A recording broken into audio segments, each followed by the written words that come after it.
My name is Aaliyah Carter, and I want to share a story from my life. A story full of pain, betrayal, and eventually karma. 16 years ago, I gave birth to a son. And his father, he wasn't just any man. He was a rich, Jewish, Ivy League educated white man.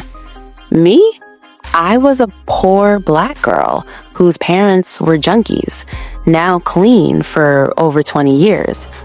I grew up dirt poor, and all I really had was my looks and my determination. And then, one day, my life changed forever. I met him, and honestly, I had never felt so safe in my life. He was charming, confident, and I was hopelessly attracted. We connected, we understood each other, and soon I found out I was pregnant. I thought this was the start of the most beautiful chapter of my life, but I had no idea how dangerous his family could be and how they would manipulate both me and my son. I remember the first time his parents came to my house. I was nervous, but their glance alone made it clear they had already judged us. Their words were subtle, but I could sense the classism and, yes, the racism too. I stayed silent. I loved him, and I kept hoping everything would be okay. Then, the reality hit hard. They used their money and legal resources to take my son away, legally. And I was helpless. I remember holding the court notice in my hands, just standing there. This is impossible, I thought.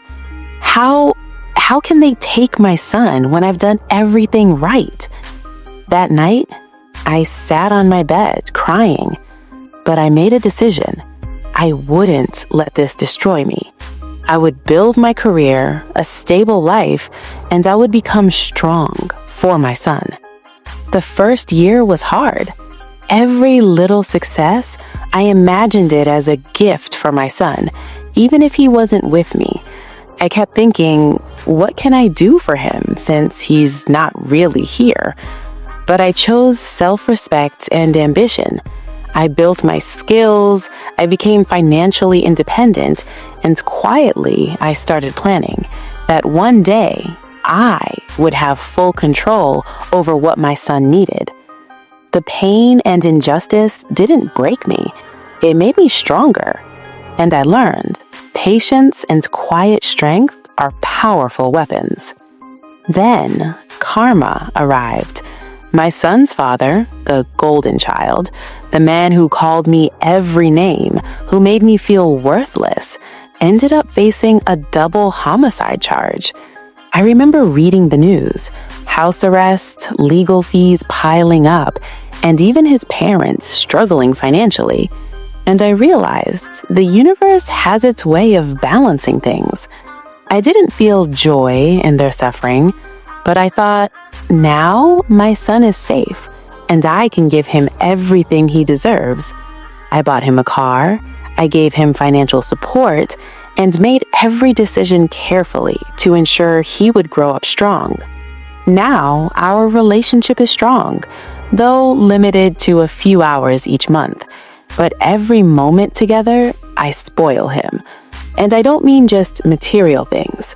I want him to feel secure, to know he is loved, that I will always be there for him. I remember him asking once, "Mom, why did you stay silent all these years?" I just smiled and said, "Sometimes patience is the strongest revenge." This experience changed my life. I learned that struggle and injustice don't have to destroy you. Sometimes choosing patience, self-respect, and building yourself, that is the ultimate power. I think about the people who judged me. Now the tables have turned, and quietly, I am proud because I achieved everything for my son and for my dignity.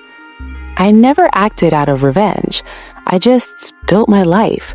And now I watch as the people who hurt me face their own struggles, legally, financially. And I am blessed, highly favored. The universe did its work. Now I'm planning for my son's future. In 2 years, I will tell him the truth, who really raised him, and how the world's perception of their family is very different from the reality. For now, I enjoy the moments we share, the car rides, the laughter, the small joys. I want him to be confident, independent, and I will teach him everything I've learned, emotionally and financially. The lesson of life is simple. Pain, betrayal, and injustice don't have to break you. Sometimes patience, quiet strength, and focus are the ultimate revenge. I am proof that you cannot control circumstances, but you can control your response and your growth. I didn't physically recover my son, but emotionally and financially, I am here for him. And